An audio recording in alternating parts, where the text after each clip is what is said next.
So she was diagnosed with stage 3 high risk. Because of her age, she became high risk. She was 11 at the time, and she was straight into hospital, and we started the journey. She had intermediate course of chemo first, and then it was decided that she needed the high risk protocol. So she had another course in Hobart, and then we went to Melbourne, and she had a stem cell harvest and a course of chemo. We returned to Hobart for more chemo. She had some scans to show that there was a response, that there'd been some shrinkage with a tumour, and more chemo. Then back to Melbourne. She was booked in to have surgery in the October on her brother's 21st birthday, and there's a bit of a story. I'll let Grant tell that. There's been sort of complications all the way. Rose was going to have a Hickman line put in because she needed more intensive surgery. So prior to having her major surgery for her tumour removal, we got all the brothers over to Melbourne, so we all went down to Geelong for the weekend and booked into a hotel with a swimming pool, because Rose loves swimming, and with the Hickman lining she couldn't go swimming. So that was on the Friday. On the early hours of the Saturday morning into the Saturday morning, she got a temperature, got discomfort and pain, and we thought, okay, we didn't really know what's going on, so we went straight back up to the Royal Children's, went to A&E, and Rose was having appendicitis. So they had to limp her through to the Monday where she's having a major surgery for the tumour removal. So Rose has just sort of thrown these curveballs all the way along through her treatment. There's these things that just come from nowhere, really, haven't they? Yeah. So that must have been a very worrying weekend for you, like with the appendicitis and knowing the line had to go in and everything else that had to get started. The surgery could have been delayed, but luckily it did all happen, and they were able to remove most of the tumour, and then she went on to have more chemotherapy before we left Melbourne. Yes. So how old are you at this time? You turned 12. Sorry, how old are you? It's really a nuisance. Have you got 4 microphones? No, I'm serious. No. Okay. How old are you at this time, Rose? I think I've just turned 12, so I turned 12 in the September, and then the October I had my surgery. Right. Okay, and that must have been very tricky for you, because was that finishing primary school and starting high school, or what was the timing with that? So I got halfway through grade 6, and then I had to leave. Halfway through grade 6 and had to leave. Oh, that's no good. What was it like being separated from friends? I guess it was a bit hard, and just kind of knowing that it was like the leave is here and you get to do kind of a bit of fun stuff, and I missed out, I guess. Yeah, you missed out.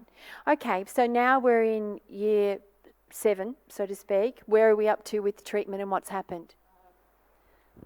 Rose, we had Christmas in Melbourne that year. She was having the stem cell replacement, so she'd had the high dose chemo prior to that. She was in hospital right through the new year, and then we had a short period back in Tasmania before we were returning to Melbourne for radiation. And she, the school year had started sort of when she'd finished the radiation, but she wasn't well enough to attend school at all, and then we were back to Melbourne for the best part of the next 6 months with the immunotherapy. Yes, yeah.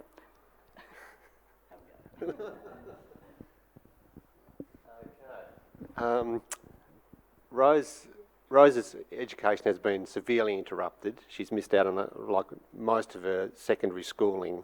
So she was starting grade 10 this year, but, well, I'll rewind here a bit. Actually, Rose was in remission for 12 months, and then in 2014, another tumour appeared above her heart. So surgery wasn't an option, and so she had 20 doses of radiation at that point as well. And then after we'd finished the radiation with her oncologist in Melbourne at that particular time, the ELK... Oh yes, okay, Moth, yeah. Okay. So the ELK trial became available, and Rose's tumour had the ELK mutation. So that was more or less on the same day that landed. The hospital became accredited to take on the trial, and Rose was eligible. So for the next 12 months, she's on the trial drug, and the tumour actually broke into 3, and like we had results yesterday. It's just nearly disappeared. It's non-avid anymore. Doesn't like the MIGB. It's like virtually non-existent. So that was good. So we've had consistent monitoring since then, like scans every 6 weeks, and went out to like the 3-month scans. And then in March this year, we had some more scans, which showed Rose had 2 new tumours. She had one the front of her heart, sort of attached to her heart and to her lung, and one in her neck on the side here, which meant that she had to go off the trial because obviously more tumours had grown. So I might get Rose to tell the story about the abscess in her neck, which turned out to be a tumour. Yeah. So I was on the school bus on the way home, and I just started to feel this swelling on my neck, I guess, and I turned to my friend and actually asked, did it look like my neck was swollen? And she said no, but I could feel that like there was some difference there. And so over basically an hour, I guess, this swelling appeared on my neck, and when I got home, I showed Mum and Dad, and you could see it. And that night I had a temperature, and that I had kind of on and off temperatures for a few days. And then, so the swelling it was really tender to touch, and then it started to go hard. We were due to go to Melbourne on the Tuesday anyway for scans that were just a normal routine checkup. And so I had the CT on the Tuesday in Melbourne, and I saw my doctor, and he saw the swelling on my neck. And when the CT report came back, there was a query of an abscess in my neck, but there was also something on my heart that they weren't quite sure what was. And on the Wednesday, it was confirmed that both were neuroblastoma because they took up the MIBG tracer. Yep. Good job.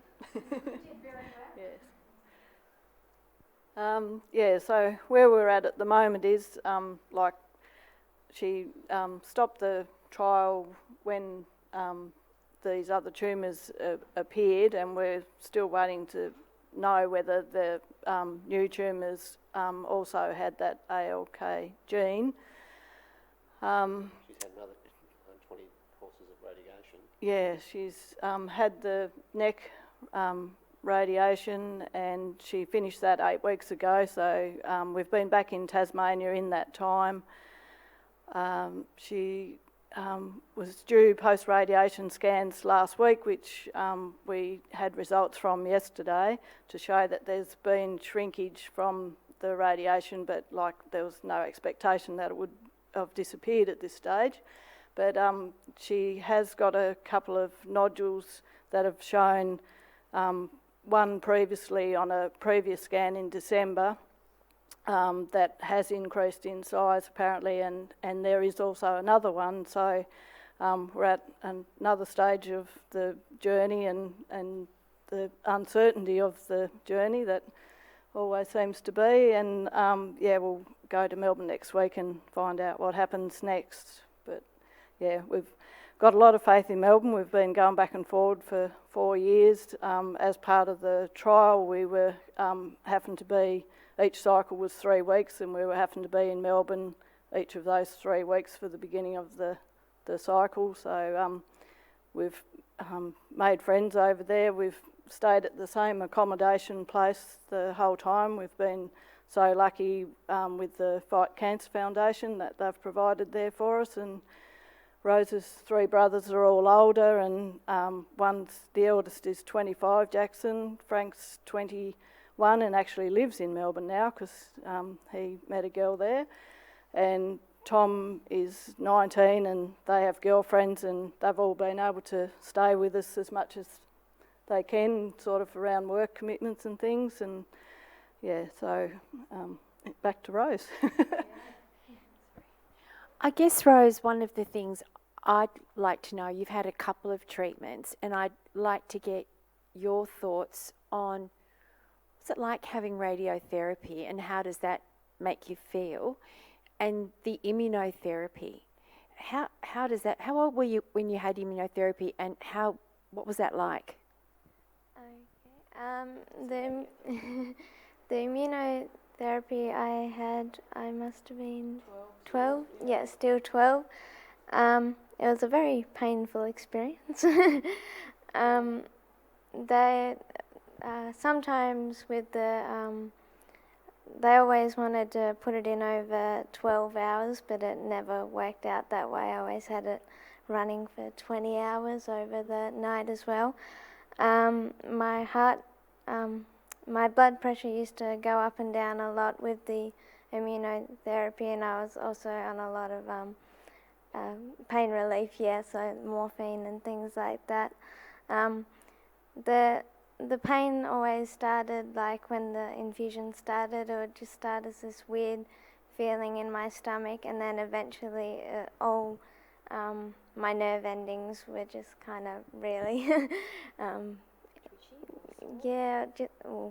burning. Yeah. Yeah, it was very painful, although like the pain relief did work a lot, but yeah, it was just... Yeah, and heat packs, I had lots of heat packs. And heat packs were helpful? Yes, very helpful. And radiotherapy? Yeah, so I've had that 3 times now, and that's probably one of, like, the main side effect of radiotherapy is probably the fatigue you get with it, or and depending where they're targeting, or so I've had it in my abdomen, in my chest, and in my neck now. So sometimes the radiotherapy will kind of affect your kind of suppress your bone marrow. That makes you a bit tired and just a bit of nausea, and you get like a sunburn type effect where they actually radiate. So I actually had a line that stretched across my jaw, and I've still got a bit of a mark straight down my neck, and it was just a square that you could really see. Yeah, so I finished radiotherapy to my neck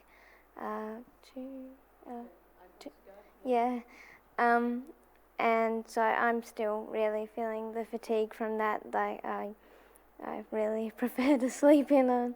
I just kind of got no energy to do anything really. Was there anything that helped you through that particular period, or if you could say one thing to us here as carers, what would it be in terms of helping a patient besides the heat packs? Yeah, so for the immunotherapy, definitely heat packs, but for radiation, I guess you just gotta rest a lot, and I was treated at the Peter McCallum Centre in Melbourne because Hobart doesn't do radiotherapy on children. Yeah, so they always talk you through what's going to happen, and they give you creams and things to apply to the sunburn type effect. But yeah, I just guess you got to rest a lot. Yeah. Might give you guys a break at the minute. You've done beautifully. Thank you. Does anyone have a question or a comment or anything they'd like to add or say? Very brave of them being up here. So if anybody's got something they'd like to say, I think at this point it would be really appreciated to give them a little break. No, yeah. Hey, I'm Lou. I work at Auckland Hospital in New Zealand, and I'm one of the people that organises the radiation therapy for all the kids that come through and talk with them. What would be one piece of advice that you would say to that I could say to anyone else coming through for radiation therapy?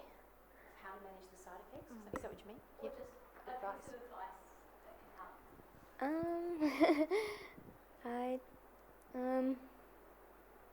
I guess you just really gotta Look after yourself. yeah, basically just listen to your body, and if it feels tired, then just don't try and do anything really strenuous. I guess it sounds a bit lazy, but Yeah. I think that's good advice. Yeah. I think when you compare it with other therapies, which Rose has been through, that the radiotherapy is fairly straightforward and quite simple. Really, it's a short process, but it's just the ongoing tiredness that is the thing. But you know that as it accumulates, then it's doing its job.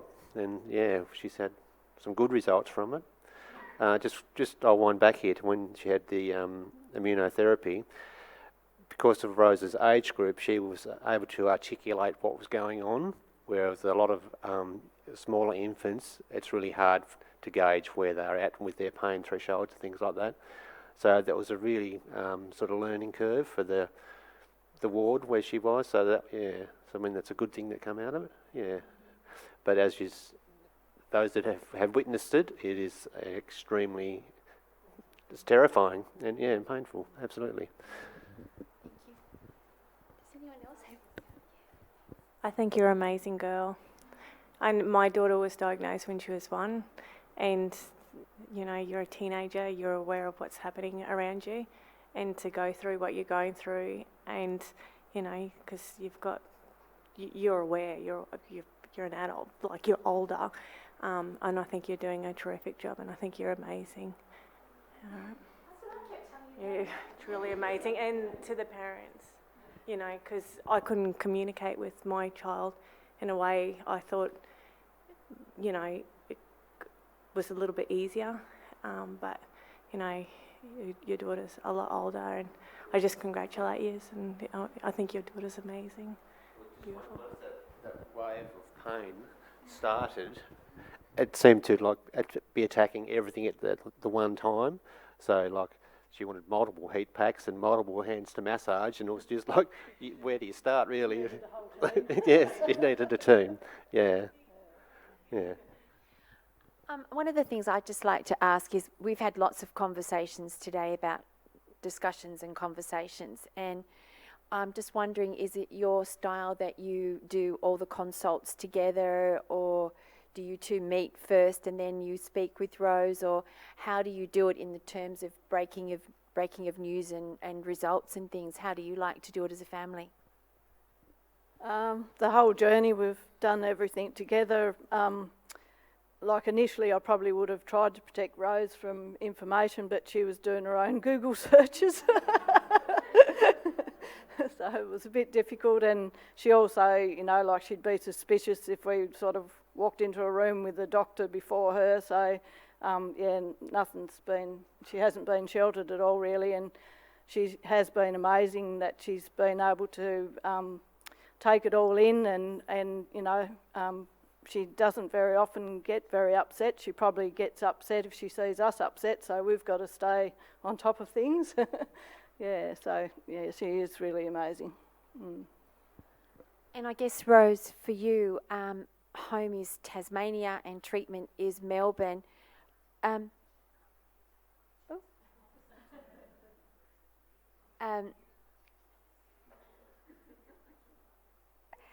guess what I'd like to ask is, keeping in contact with your friends, what what did you like to do? Was that like Facebook? Was it messaging? Like, what was the best thing? And how much did you tell your friends? Did you tell your friends? Did other people tell your friends? What did you like to have control over? Yeah, so I guess I kept in touch with my friends via social media, just kind of text messaging and things, but also like to keep people informed. So on my Facebook, I would often, when I felt well enough, I would write a post just saying like how I was going and what the situation was, and just kind of trying to keep everyone informed so that they kind of knew. And instead of if they saw me out in public somewhere, instead of the question being, you know, like how are you, what's happening, they could just kind of start to talk about things because they already knew what was going on, and it wasn't that kind of awkward barrier thing. Yeah. Great. Does anyone have a question or a comment? I think everybody's just blown away by how amazing you are, actually.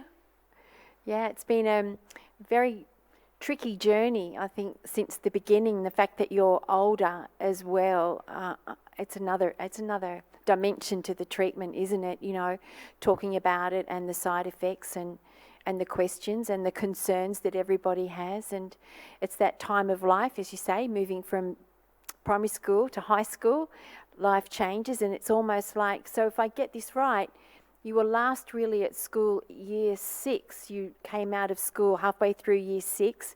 You're actually now in year 10, but you've really not done a lot of in between. No, yeah. So that's really been difficult for you. Her school has been wonderful. She's had wonderful support, like from all the peers at school, and she hasn't had a lot of time to get to know the girls at high school. A couple of friends she went through primary school with that are really good at keeping her in touch, and the teachers send her care packages which consist of chocolates and lollies and books and pyjamas and you name it, and the principal paid us a home visit, and she was also very reassuring. And when Rose is back at school, she has tutoring from the Ronald McDonald, which has been very helpful. And also the teachers allow her time, like from subjects that probably aren't quite so important for her to keep up with, to catch up on the ones that are. Yep. So Alison and Grant, just before we kind of wrap it up, we have parents in the room. You've had different modalities of treatment. Is there a piece of advice you'd give the different parents about asking questions or doing your research, or what has worked for you? Like, what have you found has been the most helpful? Well, Alison is a very good researcher, so there wasn't a lot that we didn't really know about. And I think from the point of view of the hospital and the delivery of knowledge, there was a constant flow. I don't think we really missed out on any information that we didn't need to know. So in that respect, look, I think we've had outstanding treatment, really. Yeah, so Hobart Clinic. Yeah, the whole way along. Yeah. Just the support that you get from people you don't even know. It's just incredible what people do.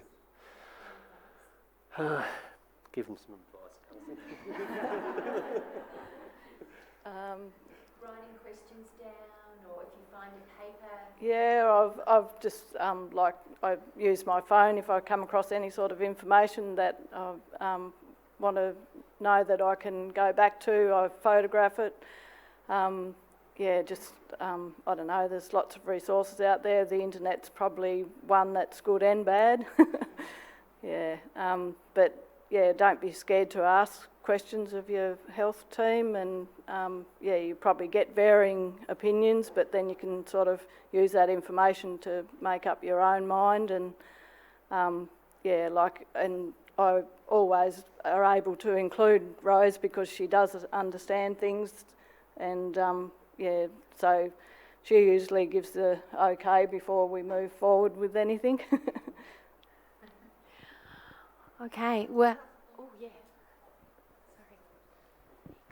I met you both last night. I'm from the Child Cancer Foundation in New Zealand, and one of the challenges that, while I don't work directly with families, I manage the service, but a lot of feedback from the family support coordinators is the effect on the parents and the family. So how do you actually invest in your own relationship and having some time for your other sons, your other children?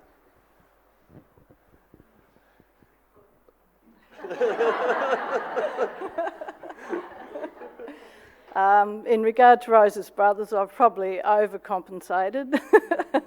They probably wouldn't agree, but I think that they have been pretty spoiled. And Rose definitely, we don't very often say no to Rose for anything. Grant and I's relationship's probably taken a back seat. We do still have good times, and we keep a sense of humour, and we've got good friends that support us as well, and we try and catch up with them. It's not very often. We're also trying to fit in work. We've missed out on a lot of work time, exhausted all our leave and everything when we've been in Melbourne, so we're usually off a plane and one of us going to work. We both work night shift in a mental health setting. So I don't know. We manage. It's a good question, isn't it? Like how? I'm not a big talker at the best of times, but I don't want to regret not saying something to you. My son was diagnosed at 3. And like was said before, they can't express their pain to you and how they're feeling and all the rest of it. Not only that, he lived for the moment. He didn't think about tomorrow. So for you to start treatment and to know that you've got more pain coming and to just keep pushing through, that's amazing. That's awesome. Congratulations, good job, and I hope it keeps going good for you. Thank you for that.